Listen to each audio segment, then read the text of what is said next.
আল্লাহু আল্লাহু আল্লাহু আল্লাহ আল্লাহু আল্লাহু আল্লাহু আল্লাহ আল্লাহু আকবার। আসসালামু আলাইকুম সম্মানিত জান্নাতের পথের যাত্রীরা।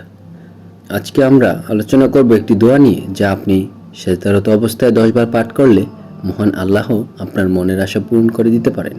এমনকি আপনি যাই চাইবেন আপনাকে তাই আল্লাহ যদি চান তা দান করবেন। পুরো আমলটি সঠিকভাবে জানতে হলে পুরো ভিডিওটি না টেনে সম্পূর্ণ জেনে নিন। সবাই তো চান আল্লাহ তাআলার কাছে যাই চাইবেন তাই যেন তিনি পূরণ করে দেন। সবাই চায় আল্লাহ তাআলার প্রিয় বান্দা বা বান্দি হতে। আপনি যদি এই দোয়াটি 10 বার সেজদার মধ্যে পাঠ করতে পারেন, তাহলে আল্লাহ চাইলে আপনার মনের সব চাওয়া পূরণ করে দিতে পারেন।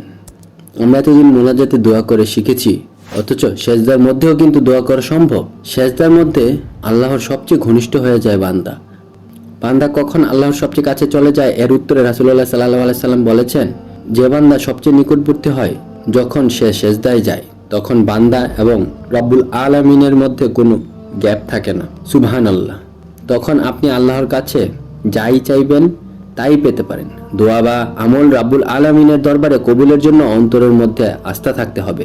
এই আমলটি করতে হবে আপনাকে তাহাজ্জুদের নামাজের সময়। এই আমলটি ফরজ নামাজের সেজদাহে করতে পারবেন না, নফল নামাজের মধ্যে এই আমলটি করতে হবে। আর সর্বশ্রেষ্ঠ নফল নামাজ হচ্ছে তাহাজ্জুদের নামাজ, কেননা তাহাজ্জুদের নামাজ পড়া হয় শেষ রাতে। হাদিস শরীফে আছে, শেষ রাতে আল্লাহ তাআলা নিচের আসমানে নেমে আসেন আর বান্দাদের উদ্দেশ্যে বলেন, কার কি প্রয়োজন আছে আমার কাছে চাও, কার অভাব আছে অভাব মুক্ত করব, কার ঋণ আছে তাকে ঋণ থেকে মুক্ত দেব। আল্লাহু আকবার।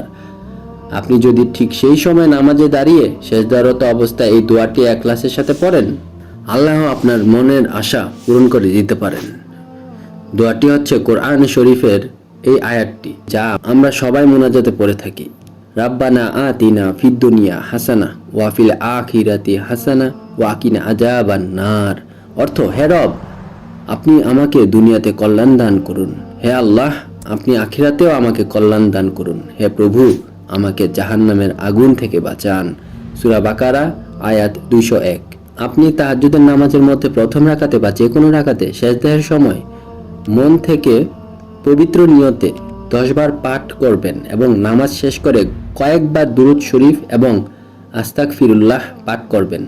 তারপর আল্লাহর কাছে মুনাজাত করুন। ইনশাআল্লাহ রাব্বুল আলামিন চাইলে যা ইচ্ছা তাই দান করবেন। কোরআনে বর্ণিত এই দোয়াটিকে সর্বশ্রেষ্ঠ দোয়া বলা হয়। রাসূলুল্লাহ সাল্লাল্লাহু আলাইহি ওয়াসাল্লাম এই দোয়াটি সবচেয়ে বেশি পাঠ করতেন। প্রিয় দর্শক, দুনিয়াতে আল্লাহর যতই নবী, রাসূল, ওলি এবং আল্লাহর সবচেয়ে নিকট বান্দা আছেন, সবাই তাহাজ্জুদের নামাজের মাধ্যমে অতি তাড়াতাড়ি আল্লাহর কাছাকাছি পৌঁছাতে পেরেছেন। তাই আমাদের সকলেরই তাহাজ্জুদের নামাজ বেশি বেশি আদায় করা উচিত। আর যদি তাহাজ্জুদের নামাজের সময় এই দোয়াটি পড়া সম্ভব না হয়, তাহলে যে কোনো নফল নামাজে এই দোয়াটি পড়তে পারেন। ইনশাআল্লাহ আপনার সকল মনের আশা আল্লাহ চাইলে পূরণ করবেন। যখন দেখবেন আপনার আশা পূরণ হয়েছে, তখন তৎক্ষণাৎই এই আমলটি না ছেড়ে আল্লাহর কাছে বেশি বেশি শুকরিয়া আদায় করা উচিত। নিঃসন্দেহে আল্লাহ কৃতজ্ঞ বান্দাদের অত্যাধিক ভালোবাসেন। সবাইকে আল্লাহ তাআলা এ অনুযায়ী আমল করার তৌফিক দান করুন। আমিন। আখির দাওয়ানা আনিল হামদুলিল্লাহি রাব্বিল আলামিন। আল্লাহ হাফেজ। بين البشر من غير طول أو قصر، هو ربعة بين البشر من غير طول أو قصر، والشعر أسود لونه والوجه حاكاه